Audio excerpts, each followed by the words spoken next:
Well, there you are. You have arrived. Welcome, dreamer, to Cozy Tales Collective, where time slows, whispers take shape, and every flower has a story to tell. The fountain hums its quiet melody just beyond the bend, and a cozy nook awaits beneath the willow's embrace, perfect for those who dream and wonder.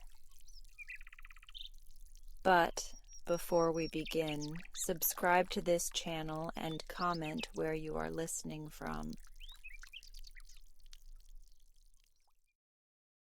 But before we begin, let's settle into place. Take a deep breath in and slowly exhale. Let the day melt away as you sink into a place of comfort and stillness.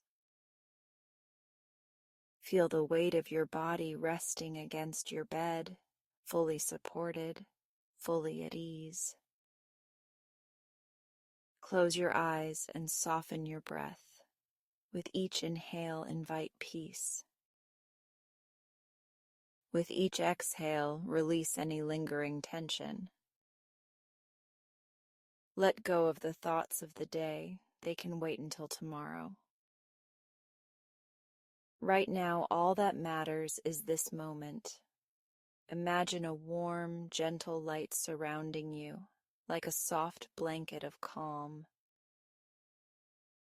It soothes your mind, relaxes your muscles, and welcomes you into a space of quiet serenity. Your mind is open yet at peace, ready to drift into a world of imagination. Soon a story will begin, a gentle journey to guide you into deep, restful sleep.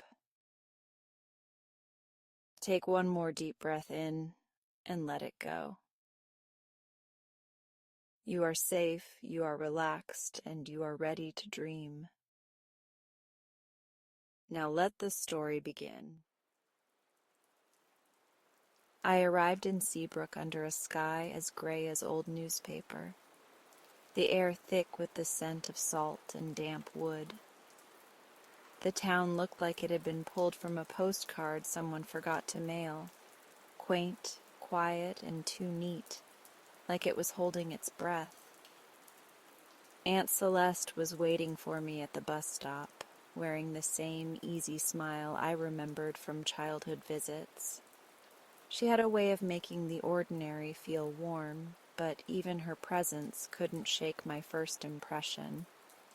Seabrook was a town where nothing ever happened. "This place doesn't change," I muttered, slinging my duffel bag over my shoulder as we walked toward her old station wagon. "That's the charm of it, Denzel," she said. "Not everything's meant to be fast and loud." Fast and loud were exactly what I wanted, though. I had plans for the summer, plans that did not include stocking bookshelves and drinking tea with Aunt Celeste. But my parents had decided that 3 months in a town with spotty cell service and an abundance of seagulls would be good for me. We pulled up to her house, a cozy cottage nestled between towering pines. It smelled like cinnamon and old books inside, the kind of place that felt lived in. I dropped my bag in the guest room and stared out the window.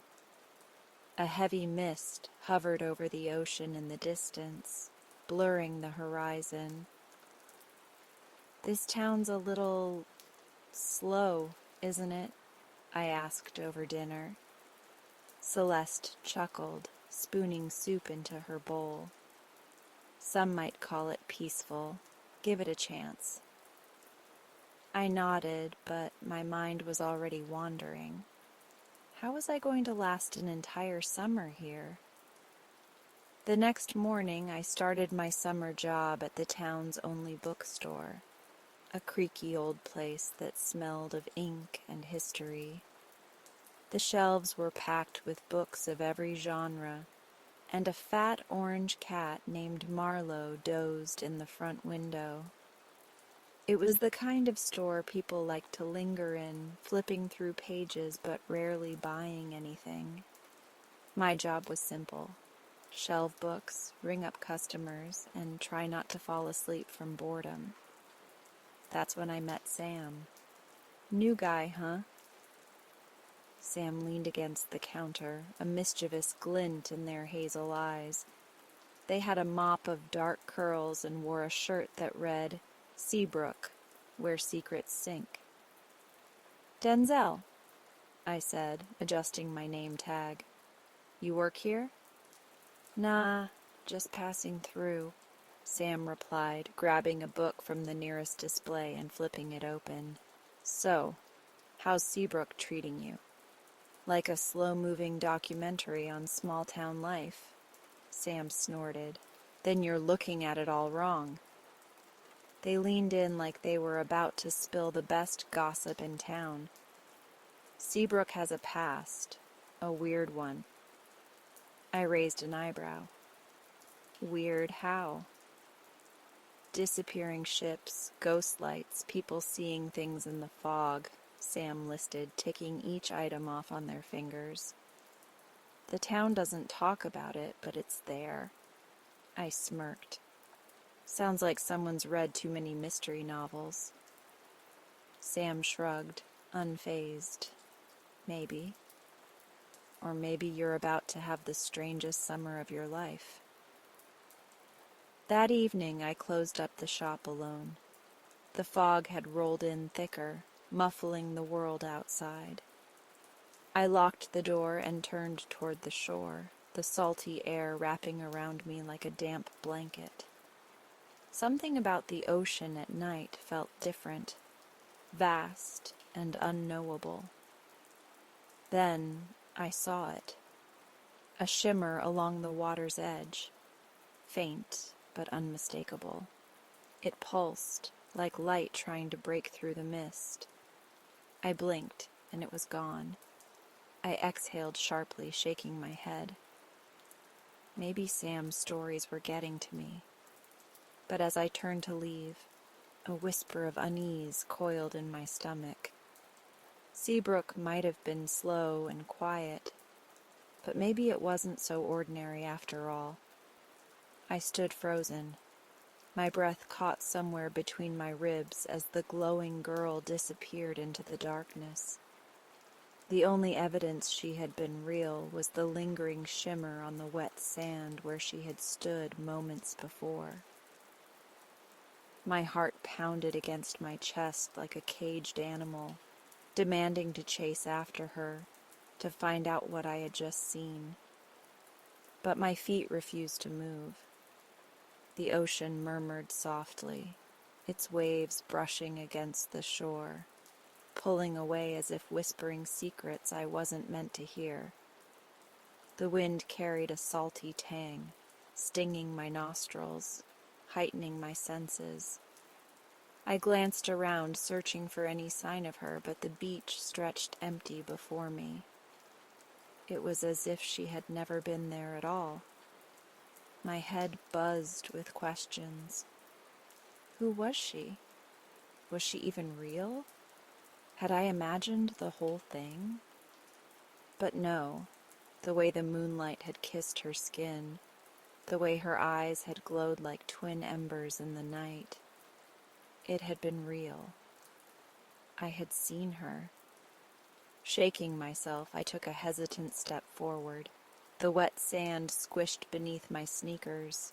I crouched, brushing my fingers over the spot where the glow had lingered. It was cool, slick, normal, disappointingly normal. A sudden gust of wind sent a chill crawling down my spine, and I realized just how alone I was. Maybe I was losing my mind. Maybe I had been staring at the water too long and my imagination had conjured her up.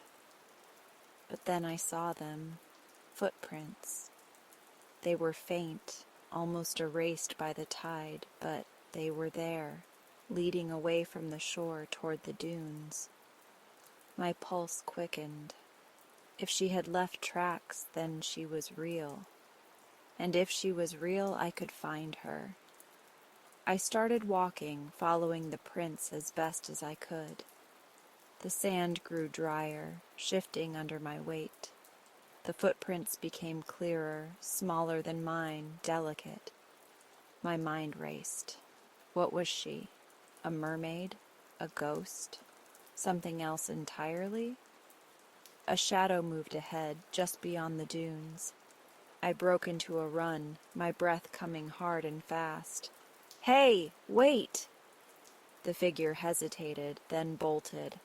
I pushed myself harder, sprinting up the dune, but when I reached the top, she was gone. Only the quiet rustling of seagrass remained, swaying in the wind. Frustration clawed at me. "Who are you?" I called out.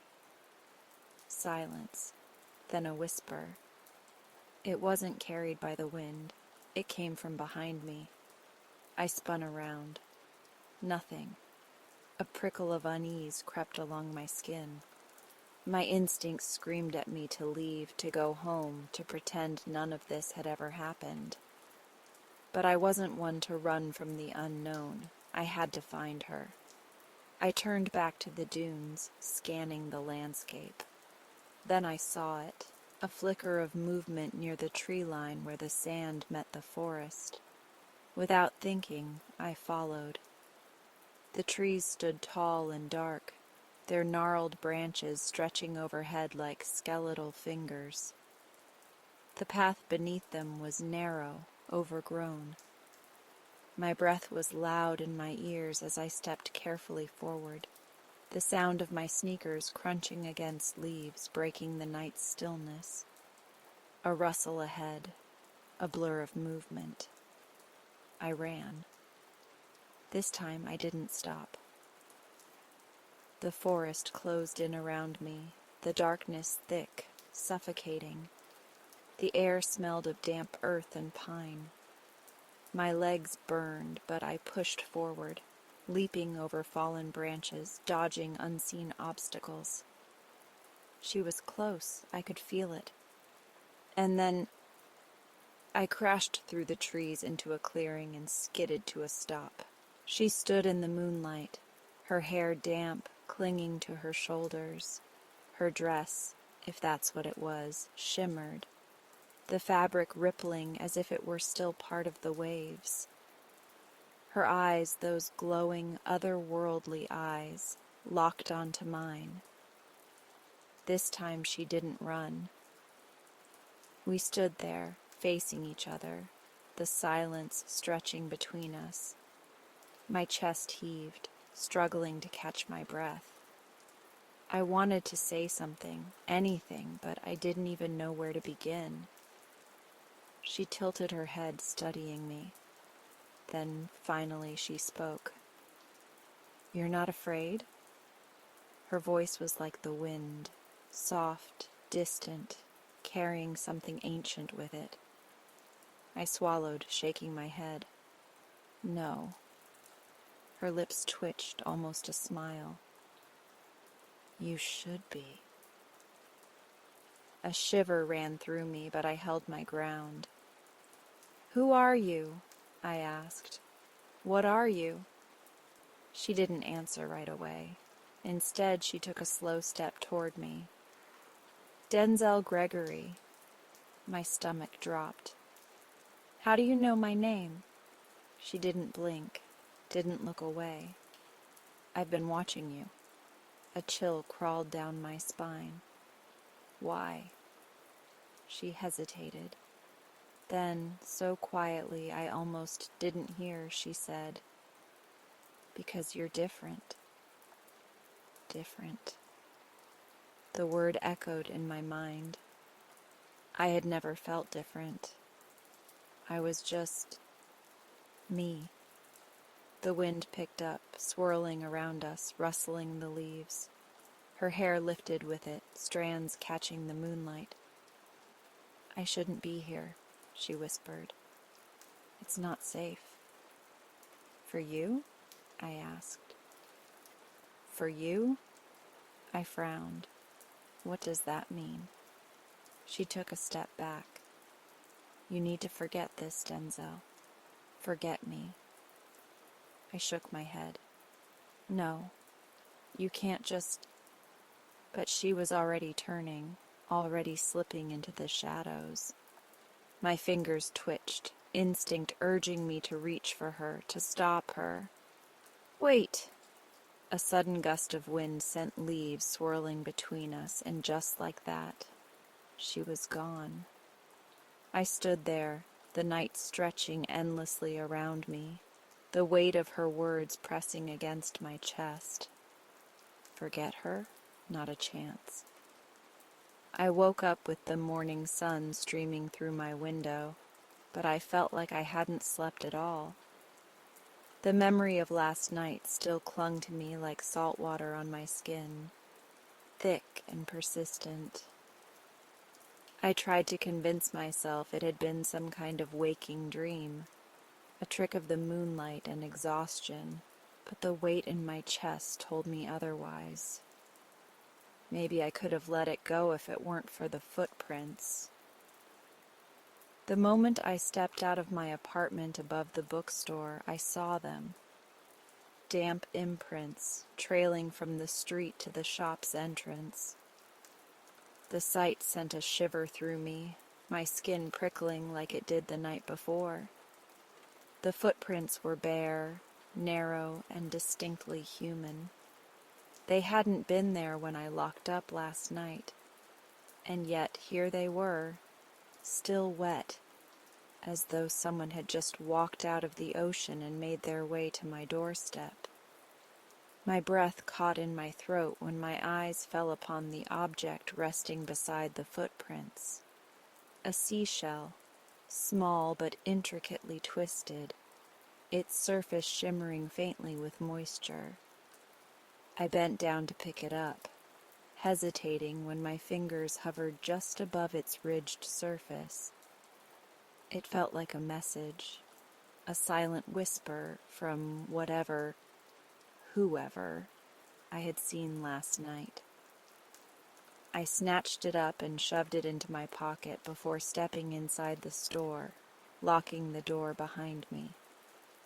I needed to talk to someone, and I knew exactly who to go to. I knew it! Sam practically bounced on his heels, grinning with an excitement that made me regret telling him anything. Denzel, you've been marked. This is how it starts. Marked? I asked, raising an eyebrow as I leaned against the counter. You don't just stumble into something like this, Sam said, pulling his chair closer. You've been chosen, man. This town has a history, a deep one, and you're officially a part of it now. I ran a hand through my hair. You're making it sound like some kind of prophecy. Sam leaned in, voice dropping to a whisper. Ever heard of the sea spirits? I sighed. You mentioned them before, but that's just folklore, right? Sam shot me a knowing look. Folklore is just history wrapped up in mystery. Look, the legends say that there are spirits in the ocean, beings that live between this world and the next. Sometimes they show themselves to people they find interesting. I frowned. Interesting? He shrugged. Could mean anything. Maybe you remind them of someone. Maybe they need something from you. Or maybe... He waggled his eyebrows. One of them just likes you. I scoffed, but my fingers twitched in my pocket, rubbing against the seashell. All right, let's say I believe you. What does it mean? Sam leaned back in his chair, looking oddly satisfied. It means you need to be careful. They don't just show up for no reason, and when they do, things tend to get complicated. A sharp knock at the door made both of us jump. My heart hammered as I turned toward the sound. Through the glass, I saw Aunt Celeste standing there, her face unreadable. I let her in, and she stepped inside with a measured calm, her gaze sweeping over me before settling on Sam. "You told him, didn't you?" Sam put his hands up. He had a right to know. Aunt Celeste sighed, closing the door behind her. "Denzel, listen to me. The ocean is not just water. It holds things, secrets, dangers, and spirits older than time itself. If one has taken an interest in you, it is not by accident." I swallowed. "So you believe this too?" She met my gaze, and for the first time I saw something there. Fear. "I believe in being cautious. Whatever it is you saw, whatever left those footprints, you need to keep your distance." I hesitated before pulling the seashell from my pocket and setting it on the counter. "And what about this?" Aunt Celeste's expression darkened. "That is not a gift. It is a warning." I felt a cold knot tighten in my stomach. "Warning of what?" She shook her head. "That remains to be seen. Just promise me, Denzel, stay away from the ocean." I nodded slowly, but deep down I knew that promise would be impossible to keep, because whatever had found me wasn't finished yet. I returned to the shore the next night, the sound of the waves like a whisper calling me back. The moon is high, casting silver light across the sand, and my heart pounds with the uncertainty of what I might find. Mira had stayed last time, had spoken to me, asked me questions like she was seeing the world through my eyes. I don't know what she is, who she really is, but I know I have to see her again. I walk closer to the water's edge, waiting, scanning the horizon where the ocean meets the sky. I wonder if she will come, or if I've imagined her entirely, some fever dream born of loneliness and moonlight. But then, just as I begin to think I've lost her, the water stirs, and there she is. Mira emerges from the waves, her dark hair wet against her skin, glistening under the moon. She's cautious, but doesn't run this time. Her gaze locks onto mine, curious, like she's trying to read my thoughts before I even speak.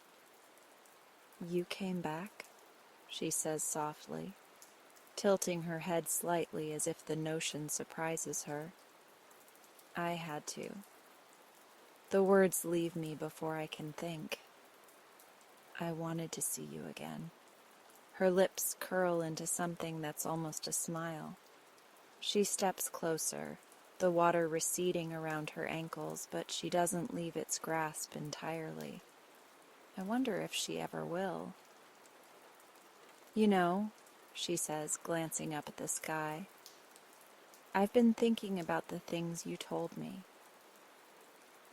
"The books?"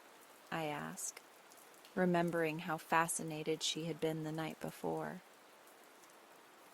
"The stars," she corrects, looking at them now as if she's seeing them for the first time. "You said they have stories written in them, that sailors used to follow them." I nod, watching her. "That's right. Constellations tell old stories. They're how people found their way before maps and compasses." Mira's fingers trace patterns in the air, mimicking the shapes of the constellations. "And you," she muses, "what stories are written in you?" I'm caught off guard by the question. People don't usually ask me things like that. I think of my life, of the books I bury myself in, of the way I come here at night just to be alone, of the ache of wanting something more but not knowing what it is. I don't know, I admit. I guess I'm still figuring it out. Mira looks at me then, really looks, and there's something in her eyes that makes me feel as if she already knows the answer. I like stories, she says.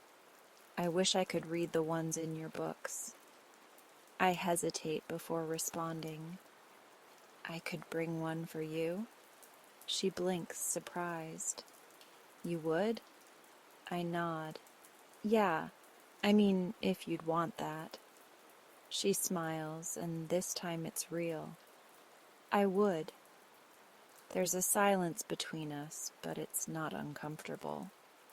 I find myself wanting to ask her 1,000 things, where she comes from, what she is, why she can't stay on land. But I remember her warning from the night before. She doesn't want me to tell anyone about her, and something about the way she holds herself makes me think she doesn't want me asking too many questions either. Still, I can't help myself. Will you tell me more about where you're from? Her expression falters slightly, and she shakes her head.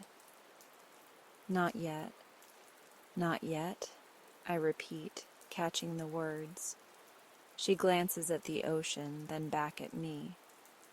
Not yet, she confirms, but maybe someday. It's more than I expected, more than I should probably hope for, but it's enough. We sit together on the damp sand, and I tell her about the stars, about the heroes and monsters that make up the constellations.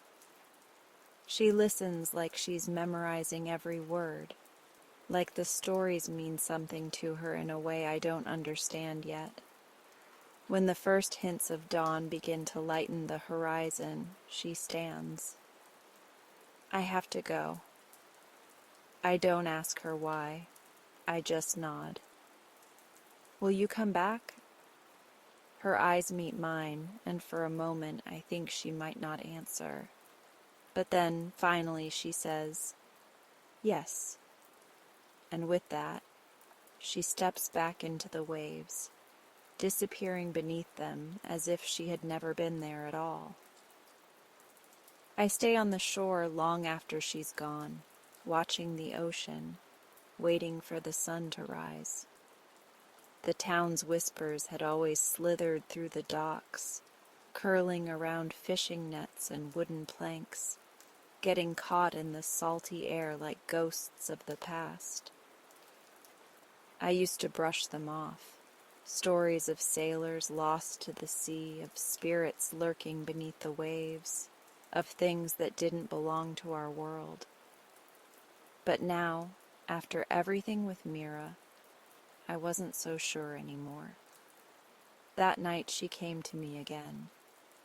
Her presence was as sudden as a shift in the tide, her eyes dark pools reflecting the moonlight.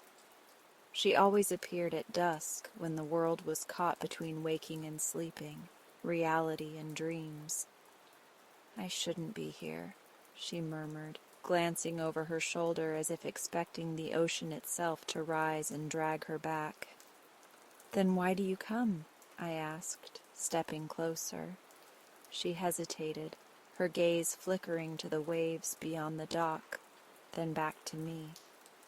Because I need to find it. She never told me what it was, only that it was lost, and that without it, she was bound to the tides. I wanted to press her for answers, but I knew better. Mira gave pieces of herself in fragments, like shells scattered along the shore, never the whole picture.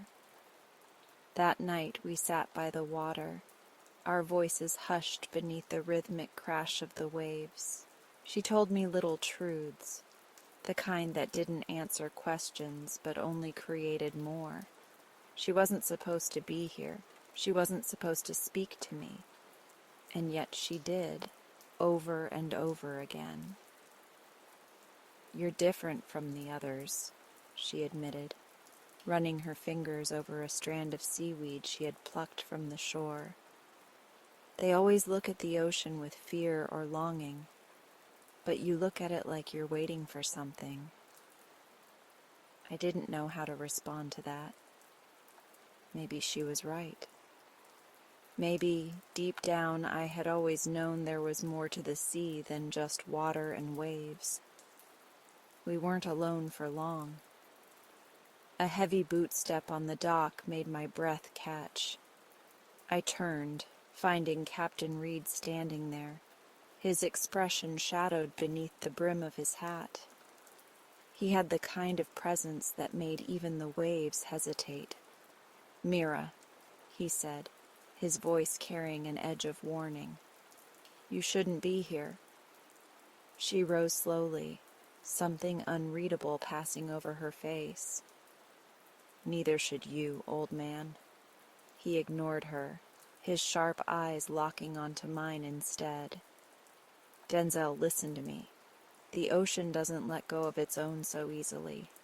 You're playing a dangerous game." I frowned, glancing between him and Mira. "What do you mean?" Reed exhaled, the sound heavy with something that felt too close to regret. "You ever wonder why the stories never fade? Why the names of the lost are still spoken in hushed voices even after decades?" He gestured toward Mira. "They don't just vanish. They get taken.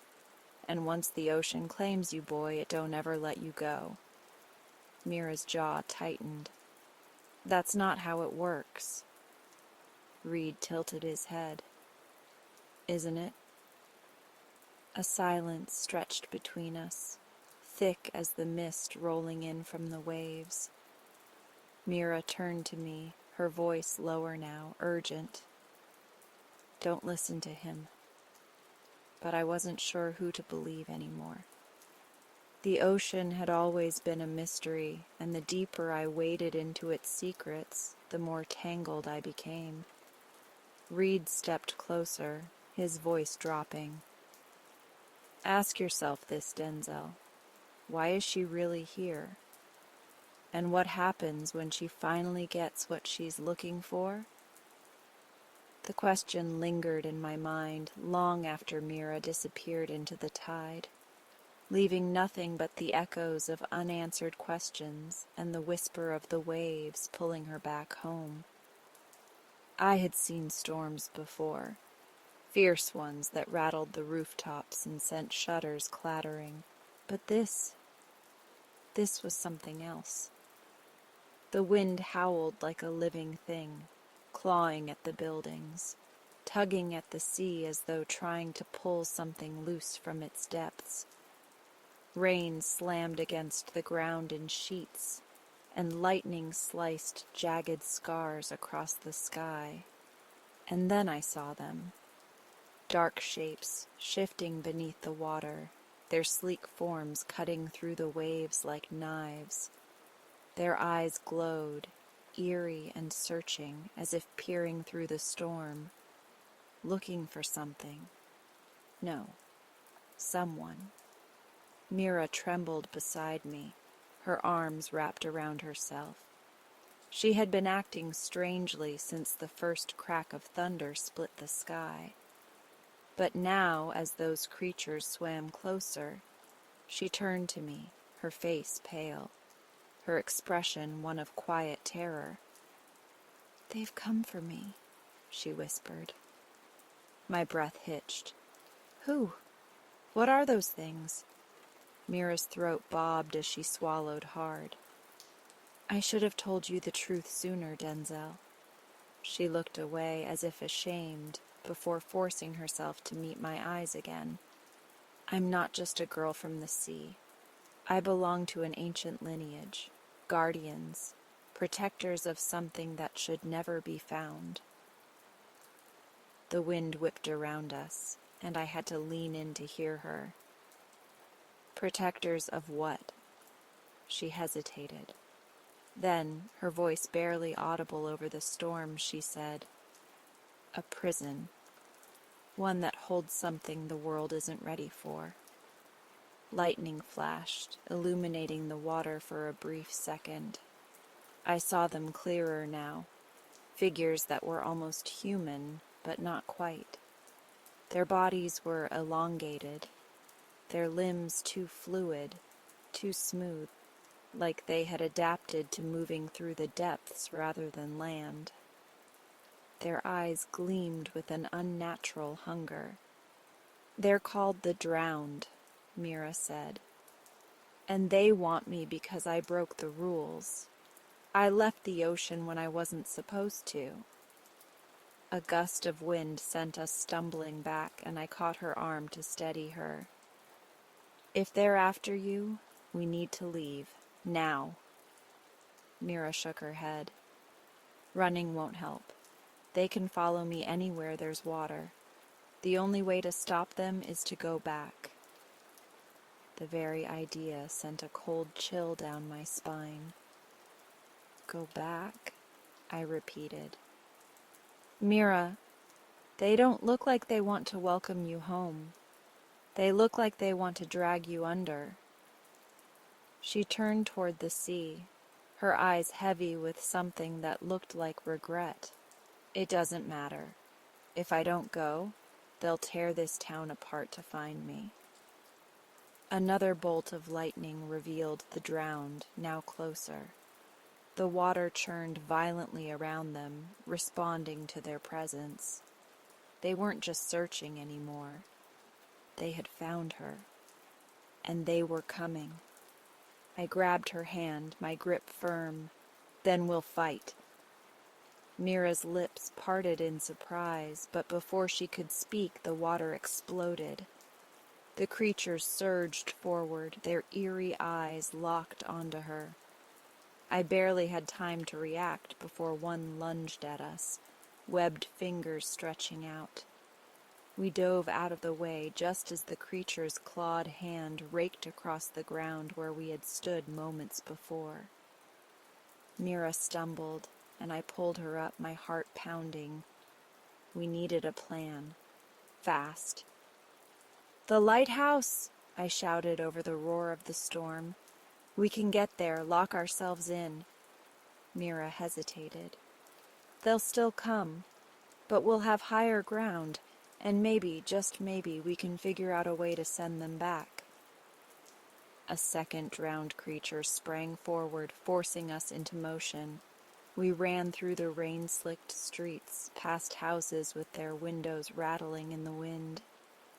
The lighthouse stood tall against the storm, its beams slicing through the darkness. The door groaned as we shoved it open and slammed it behind us. I bolted it shut just as something heavy crashed against the wood. Mira panted, her hands on her knees. "They won't stop." "Then tell me how to stop them." She looked at me, eyes full of unspoken fears. Then she took a breath and said, "I have to surrender." I shook my head immediately. "No, no way." "There's no other way." She stepped closer, lowering her voice. "I don't belong here, Denzel. I never did. The longer I stay, the worse this will get. If I go willingly, maybe I can convince them to leave this place alone." A part of me wanted to argue, to tell her there had to be another way. But deep down, I knew she was right. She reached out, her fingers brushing against mine. "You've been a good friend, the best, but this is my burden, not yours." Something slammed into the door again, harder this time. The lighthouse trembled. The drowned were relentless. "I can't just let you go," I said, my voice thick. Mira gave me a sad smile. "You don't have to let me go. Just don't try to stop me." And then, before I could react, she turned and ran toward the door, unbolting it in one swift motion. The wind howled through the opening, and the drowned surged forward. But instead of attacking, they stopped as she stepped onto the rain-slicked ground. She lifted her hands, palms up, in surrender. Take me back. The tallest of the creatures, the leader maybe, tilted its head, then gave a sharp nod. In an instant they surged around her, water rising unnaturally fast, swirling like a whirlpool. I took a step forward, instinct screaming at me to stop this, but Mira looked back one last time.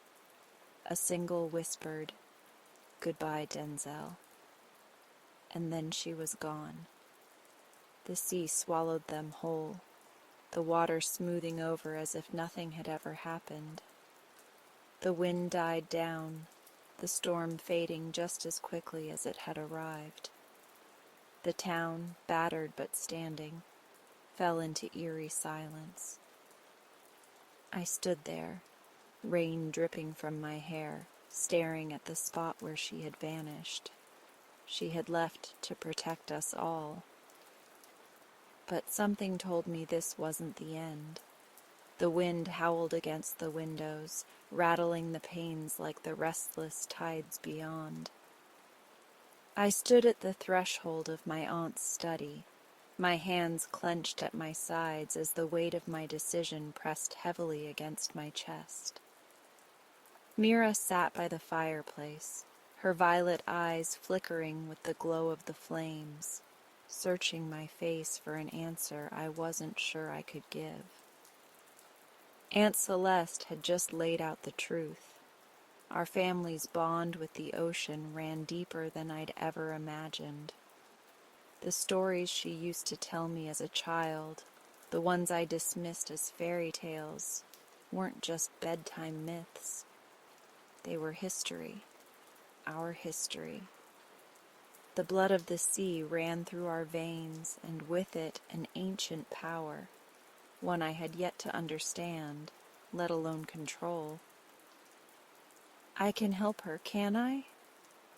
My voice came out quieter than I intended. Aunt Celeste, standing by the bookshelves filled with salt-worn tomes and artifacts, nodded solemnly. Yes, Denzel, but helping her could mean losing her. Mira looked away, staring into the fire as if seeking answers in the embers. She had been trying to stay strong, but I could see the fatigue in her posture, the way the pull of the sea gnawed at her. She didn't belong here, at least not in the way I did. But if we find a way to keep her here, I pressed, unwilling to accept the possibility of her leaving. Is there a way? Aunt Celeste hesitated before walking over to me, placing a weathered hand on my shoulder. If you bind her to this world, it will change her. The sea won't stop calling, it never does. And if she stays too long without answering, she may fade. Mira stood then, stepping closer, her fingers ghosting over my hand.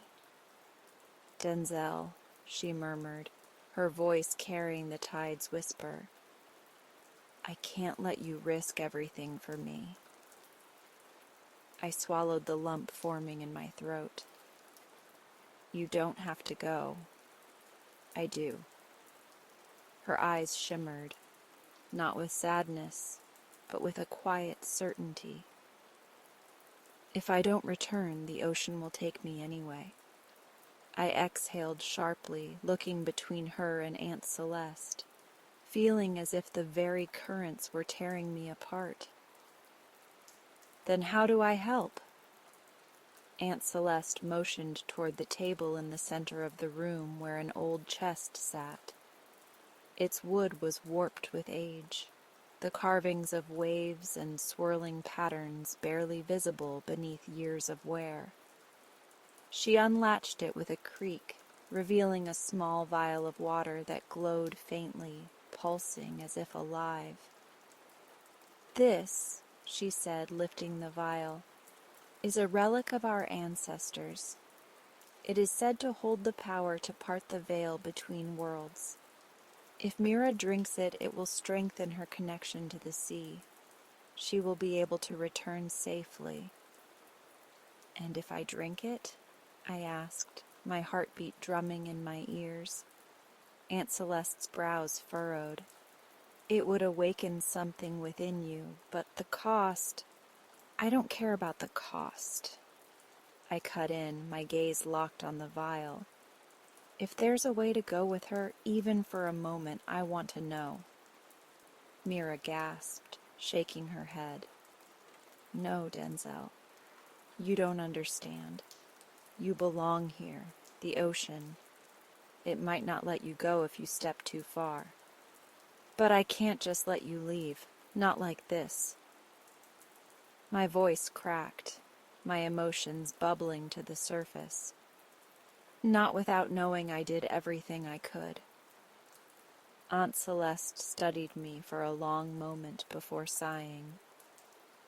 If you drink, you will be able to walk between both worlds for a short time. But if you linger too long, I won't. I reached for the vial, my fingers trembling as they curled around the cool glass.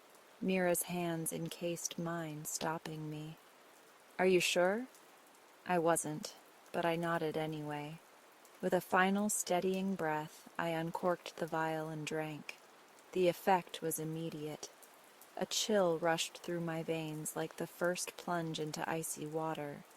My vision blurred, and the room around me wavered, shifting as if submerged beneath the waves. I gasped as the pull of the ocean wrapped around my very soul, whispering my name with voices both foreign and familiar. When my vision cleared, we were no longer in Aunt Celeste's study. The world around us shimmered, the walls of the house dissolving into a vast expanse of deep blue. We stood on an endless shore, where the sky met the sea in a seamless embrace. The air was thick with salt and magic, the waves lapping at our feet with a sentient caress. Mira turned to me, eyes wide with awe. You made it. I barely had time to process before the ocean surged forward, a figure rising from its depths, tall and regal, with hair that rippled like the tide. The being regarded us with knowing eyes. You are of the sea, the figure spoke, their voice echoing through the water-laden air. Yet you have not fully embraced its call. Mira stepped forward. He helped me come back. The figure's gaze shifted to me, unreadable. And now he must choose. I straightened, feeling the ocean stir within me. Choose what? The being extended a hand, to return to the land or stay beneath the waves. But know this, child of the shore. If you stay too long, you may never walk upon the land again. My heart pounded. I turned to Mira, who watched me with something close to heartbreak. Denzel, she whispered, you can't. But could I? The ocean pulsed in my blood, calling me home to something I never knew I belonged to. If I stayed, I would be with Mira. If I left, I would never see this world again. I took a breath, the salt air filling my lungs, and I made my choice. The wind howled through the narrow alleyways of Seabrook, pushing the salt spray inland as I sprinted toward the shore. Mira was ahead of me, her feet kicking up sand, her breath coming in quick, shallow bursts. The pursuers, dark figures against the night, were closing in. I could feel them, their presence like a tightening grip on my chest. Go! I shouted, but Mira hesitated. She turned to me, eyes glistening under the moonlight. Denzel, listen to me. There's something you need to know. Beneath the town, underneath the library. There's a vault. My family's been protecting it for generations, but it's tied to yours too. I didn't have time to process what she was saying. The waves crashed against the pier, the water swallowing the night, and she stepped back into the tide. "Mira, wait!" I reached for her, but she shook her head, backing away. The water surged around her calves, then her waist. "They can't follow me here. You have to find it. The vault. Denzel, it's not just about my family, it's about yours too." I wanted to ask more. I wanted to stop her. But then, like the ocean had been waiting for this moment, a wave came in and swept her under. I lunged forward, but the tide was stronger. I saw a flash of her dark hair before she was gone, lost beneath the rolling black waves. I stood there panting, the weight of her final words sinking into me as the shouts of our pursuers drew closer. The town of Seabrook had always felt strange, like something was lurking beneath its surface. Now I knew it wasn't just a feeling. There was something buried beneath our feet, something my own bloodline was tangled up in. Mira was gone, but she had left me with a secret that was about to change everything.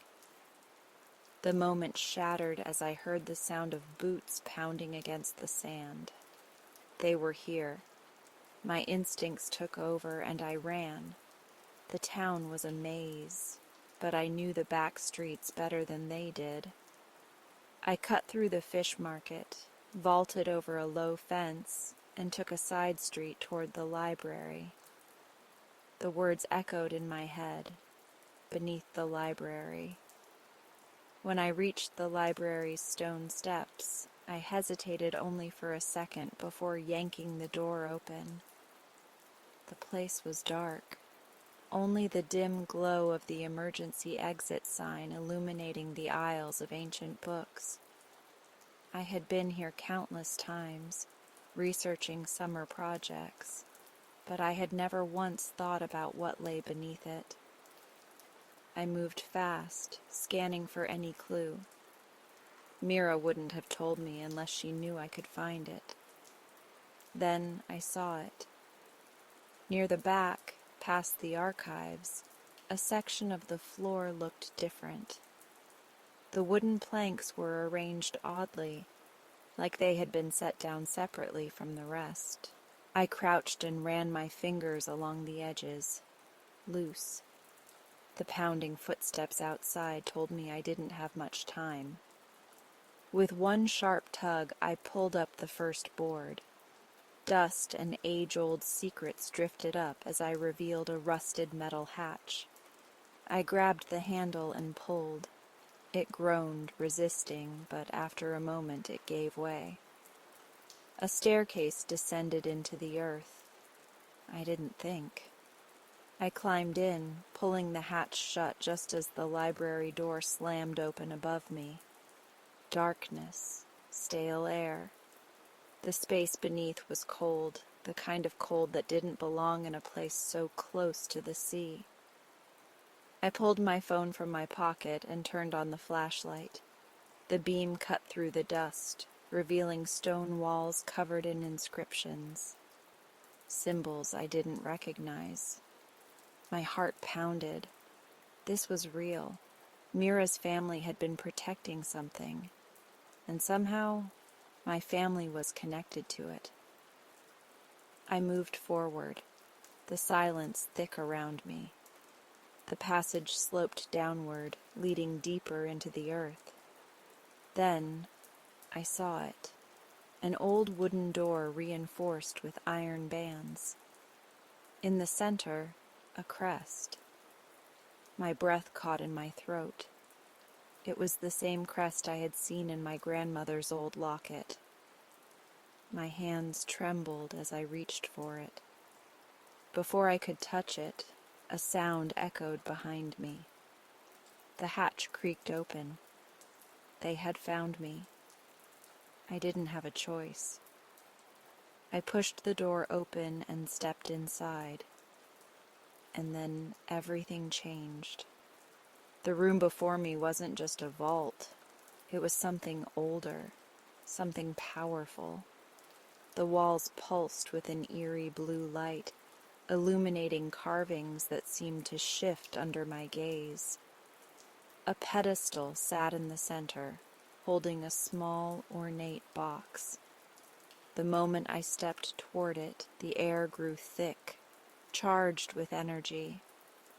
I knew, deep in my bones, that this was what Mira had meant for me to find. A voice, a whisper, ancient and knowing, brushed against my ears.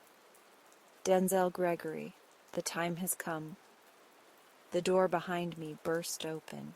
The pursuers had followed, but they weren't looking at me anymore. Their eyes were fixed on the box, and for the first time I saw fear in their faces. This wasn't just about Seabrook. This was about something much, much bigger, and I was right in the middle of it.